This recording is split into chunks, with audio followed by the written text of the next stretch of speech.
한국의 지하철에 타고 있는 한 외국인 여성, 바닥에 엎어져 비명을 지르고 있는 외국인 여성에게 누군가 다가옵니다. 외국인 여성에게 다가온 한국인 남성은 번뜩 손을 올리더니 외국인 여성의 뺨을 냅다 후려쳐버립니다. 그리고 바로 그 순간 외국인 여성은 지하철 문 쪽으로 기어가더니 제발 살려달라고 애원하기 시작합니다. 곧이어 지하철 출입문이 열리자 외국인 여성은 눈앞의 광경에 아주 놀라며 두 눈이 휘둥그레지고 마는데요. 과연 외국인 여성은 한국의 지하철에서 어떤 일을 겪은 걸까요? 안녕하세요. 저는 네덜란드에서 승무원 일을 하고 있는 할리나 블록이라고 합니다. 암스테르담에서 제일 가는 항공사에서 승무원으로 있던 저는 얼마 전 불쾌한 사건 때문에 태어나서 처음으로 한국이라는 나라를 가게 되었습니다. 원래 저희 항공사 승무원들은 1년에 한 번씩 탑승하는 비행기가 바뀌는데요. 저는 미국행 비행기를 담당하고 있었고 선진국인 미국행 비행기에 탑승하는 것에 대한 자부심을 가지고 있었습니다. 중국이나 아시아 국가들로 가는 비행기에 타게 되면 승객들이 큰 소리로 떠들고 기내에 쓰레기를 아무데나 버려 화가 치밀어 오를 때가 많았거든요. 그런데 미국행 비행기에 탑승하기 1시간 전 선임 승무원이 황당하고 어이없는 말을 제게 했는데요. 갑작스러운 기상 악화로 미국행 비행기가 결항되었다면서 제가 미국이 아닌 한국행 비행기에 타기로 결정났다는 말과 함께 이런 급박한 상황을 출발하기 1시간 전에 이야기하게 되어 미안하다는 말을 하더라고요. 처음에는 어떻게 제일 가는 항공사에서 이럴 수가 있나 화가 치밀어 오르고 당황스러움을 감출 수가 없었지만 결국 윗사람의 말을 들을 수밖에 없었던 저는 어쩔 수 없이 한국행 비행기에 타게 되었습니다. 한국행 비행기에 타기 전 같은 승무원 동료들은 선진국인 미국이 아니라 가난한 나라 한국에 가게 되었다면서 은근하게 저를 비웃기도 했고 심지어 몇몇 항공사 직원들은 한국에는 먹을 게 없으니 미리 간식이라도 챙겨가라며 저를 놀려대기도 했습니다. 그런데 정말 의외였던 건 이런 항공사 직원들의 농담 따먹기는 한국에 도착하자마자 싸그리 잊혀지고 말았는데요. 저처럼 어쩔 수 없이 한국으로 가는 비행기에 탑승한 승무원 동료들은 한국의 인천공항에 도착하자마자 이렇게 청결하고 관리가 잘 되어 있는 공항은 승무원 생활을 하며 난생 처음이라고 놀라워했는데요. 심지어는 한국 공항 한 구석에는 네덜란드처럼 범죄 조직이 외국인들의 주머니를 호시탐탐 노리고 있을 줄 알았는데 예상과는 달리 평화롭게 안내를 해주는 직원들밖에 없어 굉장히 당황스러웠습니다. 특히 저희 승무원들은 인천국제공항에 도착하자마자 공항 직원들의 안내로 직원 식당으로 이동하게 되었는데요. 살아생전 공항에 직원들만을 위한 식당이 있다는 사실을 처음 알게 되었지만 저와 승무원 동료들은 후진국 한국의 식당이라면 기대조차 되지 않는다며 혀를 찾는데요. 그러나 막상 들어가 보니 유럽의 호텔에서나 볼 수 있는 뷔페식 식당이 직원들에게는 무료로 제공되고 있었습니다. 사실 저희 항공사에서는 물가가 비싸다면서 음식은 사비로 사 먹으라는 지침이 있어 직원들 사이 불만이 많았는데요. 그마저도 암스테르담 공항 안에는 먹을 만한 것이 따로 없어 매번 공항 밖으로 택시를 타고 나가서 점심을 사 먹어야 했습니다. 실제로 저희 항공사에서는 승무원들에게 별도의 식대를 제공하지 않으니 간식이나 도시락을 싸오는 것을 권장하는 황당한 지침까지 있을 정도로 네덜란드 공항은 불편한 것 투성이었는데요. 그러나 인천국제공항은 난생 처음 보는 뷔페식 레스토랑과 무제한으로 과일과 디저트까지 먹을 수 있는 직원 식당이 마련되어 있었고 한국인들은 이런 광경이 당연하다는 듯이 그저 조용히 음식을 접시에 담아 자리로 돌아갔습니다. 저희 승무원 동료들은 미국 비행기가 결항되어 어쩔 수 없이 한국에 오기 직전까지만 해도 승무원 경력에 스크래치가 났다.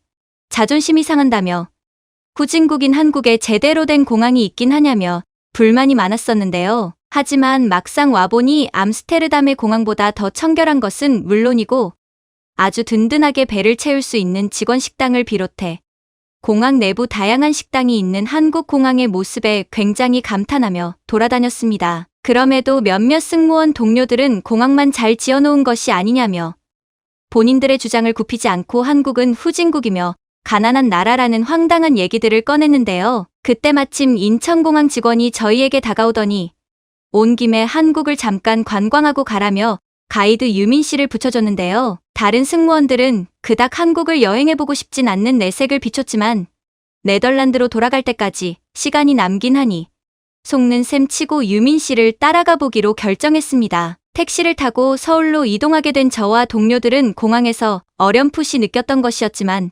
상상을 뛰어넘는 거대한 도시 인프라가 눈에 들어오기 시작했습니다. 도시와 자연이 조화롭게 어우러진 광경을 보자 한국은 정말로 우리가 어렸을 적부터 꿈꿔왔던 미래도시가 아닌가 하는 생각이 들었는데요. 그 중에서도 서울로 가는 중간중간 은은하게 반짝이는 한강의 모습을 보며 천국이 있다면 바로 이런 곳일 거라는 생각이 들어 넋을 놓고 한참을 쳐다볼 수밖에 없었습니다. 유민 씨는 아직 시작도 안 했다며 알 수 없는 미소를 지어 보였는데요. 네덜란드에서는 아직 이렇게까지 도시 인프라가 조성되지 않았고 대도시라고 할 만한 대중교통을 이용할 수도 없었는데 버스와 택시가 당연하다는 듯 핸드폰을 꺼내 택시를 불렀던 유민 씨의 모습을 떠올리니 진짜 선진국은 미국이나 네덜란드가 아니라 한국이라는 생각에 큰 충격을 받고 말았습니다. 하지만 제가 더 질투가 났던 건 바로 강남 길거리를 걸어갈 때부터였는데요. 물론 유럽에서도 키가 크고 늘씬한 학생들이 많아 어렸을 때부터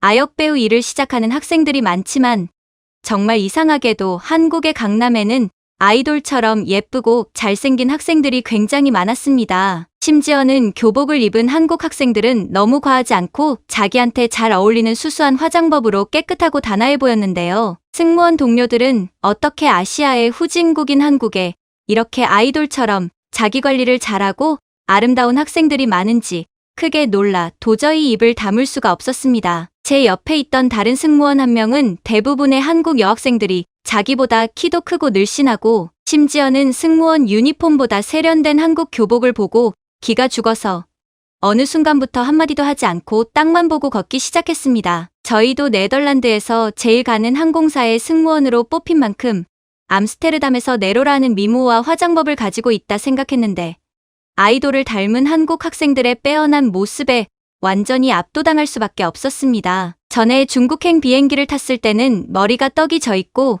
위생 상태가 엉망인 중국 학생들의 모습을 보고 후진국인 아시아 국가의 학생들은 다 그렇구나 생각했는데 한국 학생들의 모습을 보니 전부 편견이었다는 사실을 깨닫게 되었는데요. 그리고 바로 그때 유민 씨는 한국 사람들이 어떤 집에서 살고 있는지 궁금하지 않냐며 괜찮다면 저희에게 한국 아파트를 보여줘도 되겠냐고 묻더군요. 마침 한국의 대도시 인프라와 학생들의 모습을 보고 궁금한 점이 아주 많았던 저희는 곧바로 한국 아파트를 구경하고 싶다고 이야기했고 약 1시간 뒤 저희는 유민 씨의 집을 방문하게 되었습니다. 유민 씨가 집 현관문을 열자 저희는 기절초풍에 뒤집어질 뻔했는데요. 네덜란드에서는 구경조차 못했던 넓은 거실과 깨끗하고 안락한 방, 그리고 원할 때는 언제든지 따뜻한 물로 샤워를 하고 목욕을 할 수 있는 집에서 한국인들이 살고 있다는 사실에 완전히 압도되어 버리고 말았습니다. 그런데 유민 씨는 저희의 이런 반응을 예상이라도 했다는 듯이 평범한 서민이 이런 고급 생활 수준을 누릴 수 있는 국가는 한국밖에 없을 거라는 말과 함께 한국 학생들이 자기 관리를 잘하고 빼어난 외모를 가진 것도 좋은 음식과 좋은 집에서 살고 있기 때문이라는 말을 전했습니다. 심지어 전에는 몇몇 외국인 승무원들의 경우엔 한국 아파트를 보고 난 뒤 이민까지 생각했다는 충격적인 말까지 남겼는데요. 그렇게 아파트를 나와 이젠 지하철을 타고 다음 행선지로 이동하게 되었는데 지하철 안에 모두가 이용할 수 있는 공용 와이파이가 있는가 하면 바닥에는 쓰레기 하나 버려져 있지 않아 저희는 그만 놀라 자빠질 뻔하고 말았습니다. 그런데 바로 그때였습니다. 갑자기 지하철 안에 모든 불이 꺼지고 눈앞에 아무것도 보이질 않았는데요. 승무원 동료들과 저는 비행기에서 모든 불이 꺼진다는 게 최악의 상황에 닥쳤다는 의미란 걸 알고 있었기 때문에 너나 할 것 없이 소리를 지르다가 다른 사람의 발을 밟고 지하철 바닥에 나자빠져 버렸습니다. 그리고 지하철 출입문을 찾아 바닥을 헤집고 다니다가 그대로 기절해버렸는데요. 10분 정도 지났을까 눈을 떠보니 유민 씨가 저에게 다가와 일어나라며 손을 잡아주더군요. 저는 어떻게 한국은 이렇게 지하철 안에 전기가 끊길 정도로 후진국인지 이런 한국을 소개해준 유민 씨에게 화가 치밀어 올라 분노를 삭힐 수조차 없는데요. 도대체 어떻게 된 일인지 유민 씨에게 캐물어도 진정이 되질 않았습니다. 그러자 유민 씨는 한국에선 이런 일이 다반사라며 저에게 아까 전에 지하철 안에 약국에서 사왔다며 진정제를 한 알 건넸는데요. 마음을 가라앉힌 채 유민 씨의 말을 들어보니 한국에서는 쓸데없이 낭비되는 전기를 아끼기 위해 특정 구간에서는 5분에서 10분 정도 지하철 전등을 모두 끄는 문화가 있다는 굉장히 놀라운 이야기를 전했습니다. 네덜란드에서는 전기를 아끼려고 소등하는 게 아니라 전기가 없어서 불이 꺼지거나 열차가 멈추는 경우가 많았는데 한국은 일부러 전등을 꺼서 전기를 아낀다는 말을 듣고 그제서야 왜 많은 승무원 동료들이